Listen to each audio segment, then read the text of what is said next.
Welcome into the show, everyone. Today we got a bit of a doozy. Looks like the Trump administration is now set to garnish Social Security checks of older Americans for their student loans that are currently in delinquency. Which is, if you haven't seen, the number of delinquent student loans has skyrocketed recently. Which that's a portent that we should definitely pay attention to. But I guess let's just hop right in. This is posted on AP News today, this article about garnishment.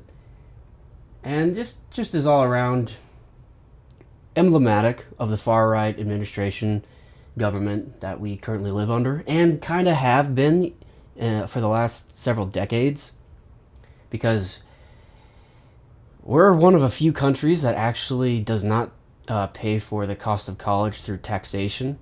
We used to have that back in the 60s. Like, boomers got to experience that great aspect of life where their college was mainly subsidized by government taxation. But after decades of, cutting taxes to pay for that, it's been offloaded onto the students through this crazy student loan program, where now interest is accruing basically borderline usury, just for someone to have higher education. But I think I'll get into it. That's part of the plan. They don't want Republicans, for easier governance of the masses, they don't want the masses to be highly educated, like George Carlin said. They don't want a population of citizens capable of critical thinking. They don't want well-informed, well-educated people capable of critical thinking. They're not interested in that. That doesn't help them. That's against their interest. They don't want people who are smart enough to sit around the kitchen table to figure out how badly they're getting fucked by a system that threw them overboard 30 fucking years ago. They don't want that. You know what they want? They want obedient workers. Obedient workers. People who are just smart enough to run the machines and do the paperwork, and just dumb enough to passively accept all these increasingly shittier jobs with the lower pay, the longer hours, the reduced benefits, the end of overtime, and the vanishing pension that disappears the minute you go to collect it. And now they're coming for your Social Security money. They want your fucking retirement money. They want it back, so they can give it to their criminal friends on Wall Street. And you know something? They'll get it. They'll get it all from you sooner or later, because they own this fucking place. It's a big club, and you ain't in it. He said that over decades ago. I don't know when it was exactly, but it's still true. Now look, they're coming for Social Security to pay for student loans, which shouldn't even exist. Should be paid for taxes. No interest should be accruing because taxes should pay for it. But yet, guess what? They're coming for Social Security. It looks like they're also going to be coming for Medicaid. That's these same Republicans that say that they're for the working class. It's a lie. Let's just hop right in. Like millions of debtors with federal student loans, Pharaoh had her payments and interest paused by the government 5 years ago when the pandemic thrust many into financial hardship. That grace period ended in 2023, and earlier this month, the Department of Education said it would restart involuntary collections by garnishing paychecks, tax refunds, and Social Security retirement and disability benefits.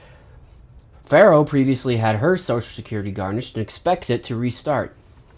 That's ghoulish, okay? That's just amoral. It's the absence of morality, because education should not have interest payments, okay? Like most industrialized nations, they don't do that. It's just paid for by taxes, and we used to have that, but, we don't have that anymore. And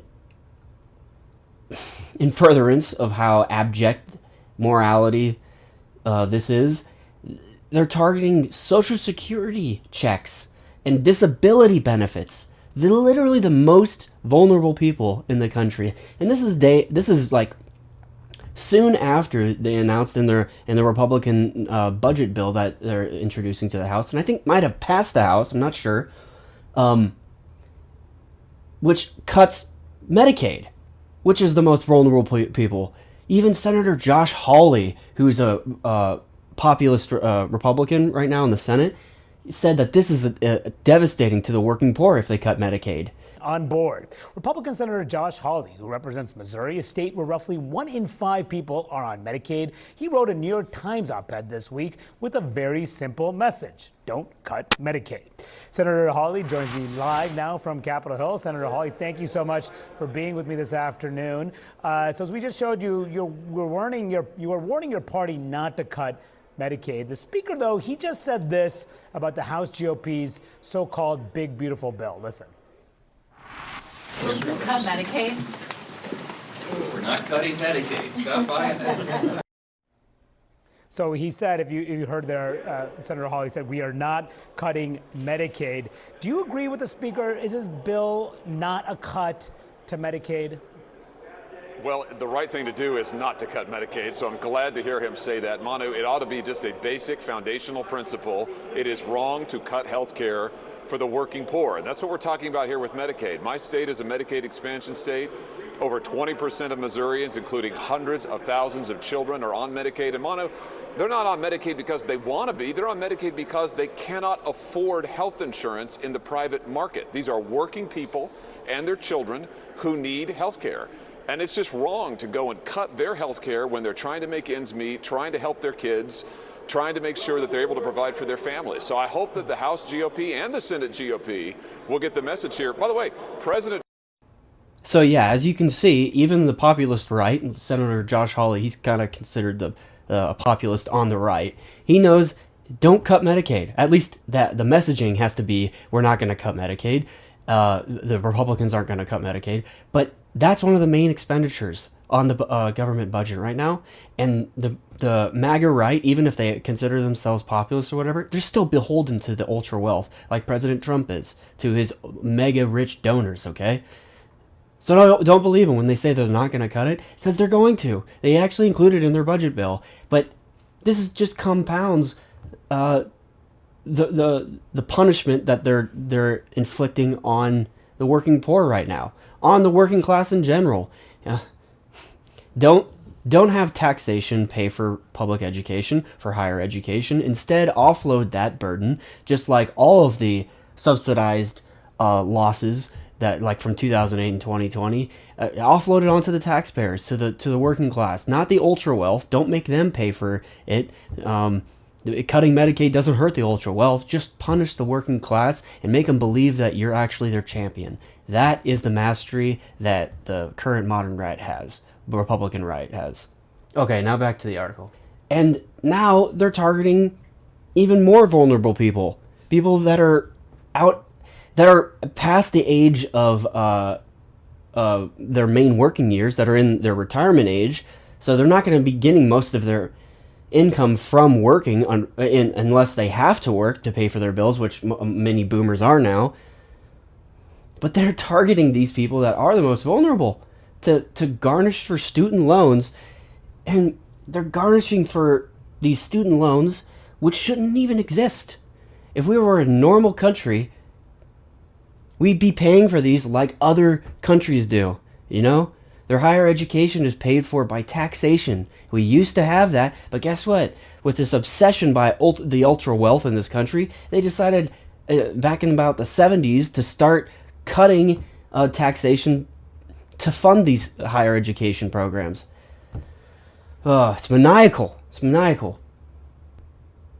Farrah's loans date back 40 years. She was a single mother when she got a bachelor's degree in developmental psychology, and when she discovered she couldn't earn enough to pay off her loans, she went back to school and got a master's degree. Her salary never caught up. Things only got worse.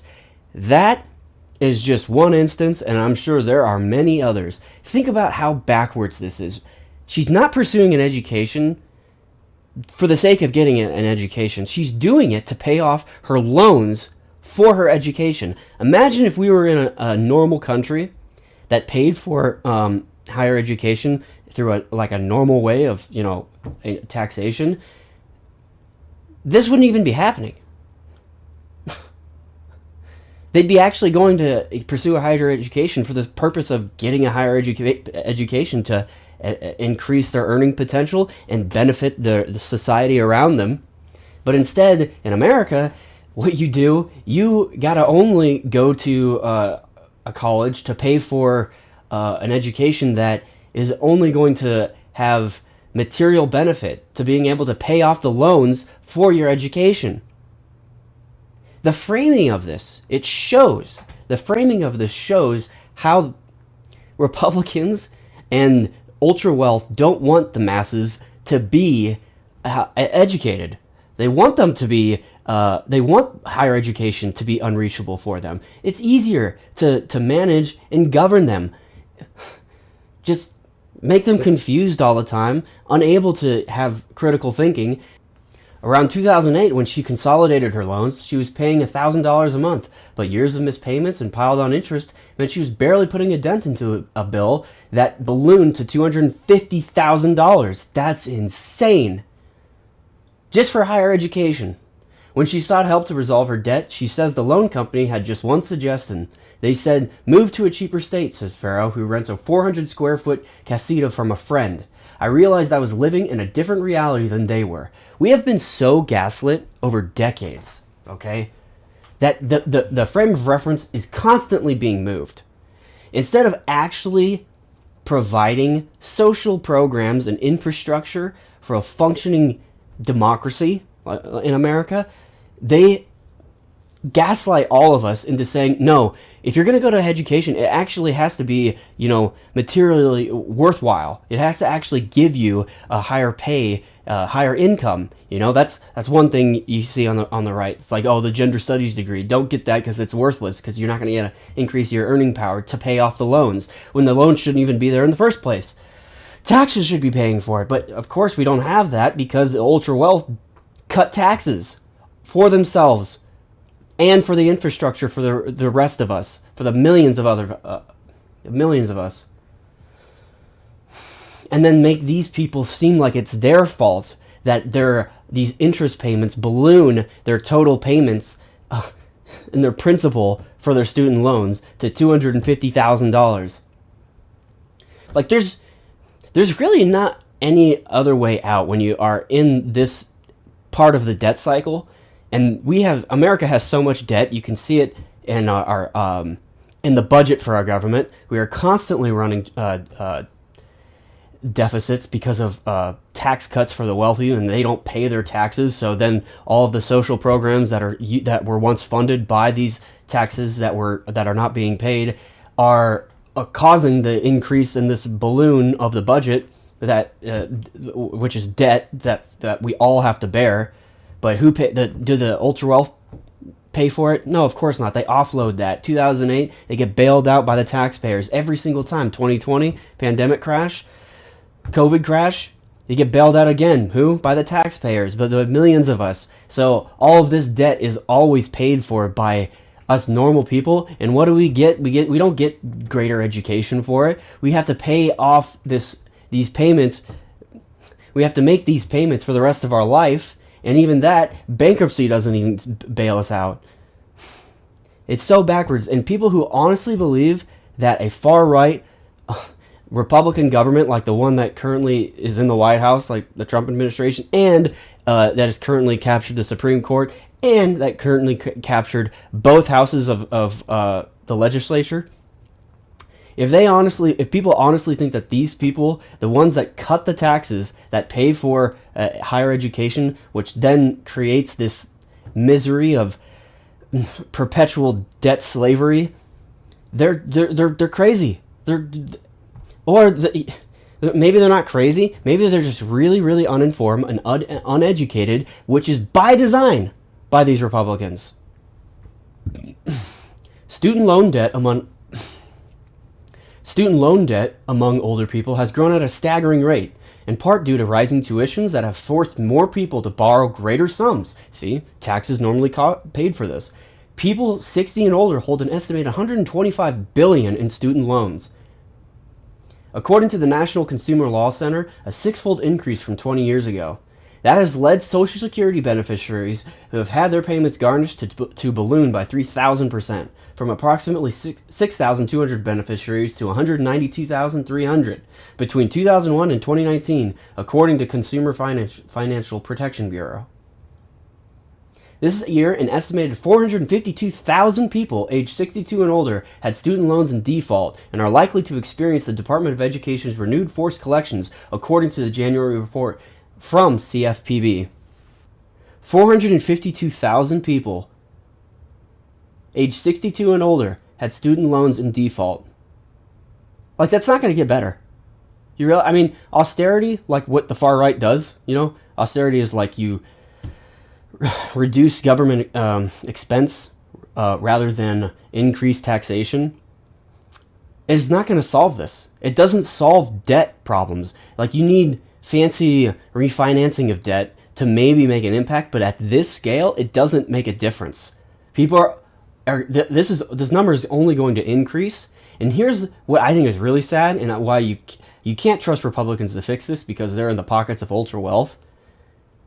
The normal people are going to suffer, and they're going to suffer in silence like her, unless you get articles like this written in national newspapers, like AP News. But the people in the ultra wealth who offload their losses, who subsidize their losses through the taxpayers, like through 2008 in the financial crisis and again in 2020, but it's been going on since the 70s, didn't happen before the 60s, when all this deregulation started to kick off after the civil rights movement. It's not going to get worse for those ultra wealth people, But normal people, yeah, they'll suffer.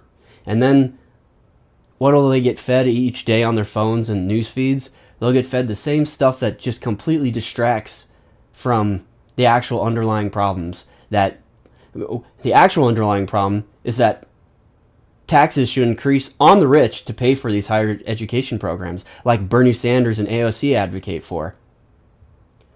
We don't live in we're kind of far removed from a social democracy now. Okay, but I'm rambling. For those who are subject to garnishment, Brewington says the results can be devastating. We hear from people who skip meals. We know people who dilute their medication or cut their pills in half. People take drastic measures like pulling all their savings out or dissolving their 401ks, he says. We know folks that have been driven into homelessness.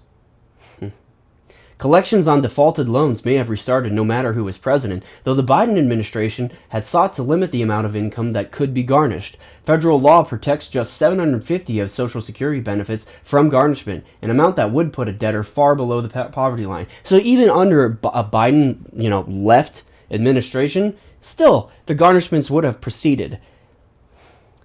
This is why I saw someone say that there's really two extremes right now in politics in America. You have the extreme right and the extreme center. There really is no far left. Bernie is kind of the only person that's campaigned and ran for president. Maybe Elizabeth Warren, definitely AOC, but Bernie campaigned for president twice on things that actually would have addressed this, actually would have addressed the underlying issue here of, hey, maybe taxes should be paying for higher education, and we shouldn't be burdening this inflated cost of education solely on the students who are going to have to be paying this into their retirement and can't retire and who will be poor, and eventually that will crater the economy because spending will go down because more and more of their income is going to be garnished. Yeah. Anyways. All right, I'm going to end it there because I think you get the point. Don't trust the Trump administration when his solution to fixing the student debt problem is to garnish wages. Okay. Please don't believe that. Please don't believe him. If you like this, please hit the like and subscribe button because I'm still trying to grow this channel. And right now, in this political landscape, there's not a lot of voices that are lifted up that are on the far left that are actually considered part of the left rather than being part of the extreme center. So lift it up, please.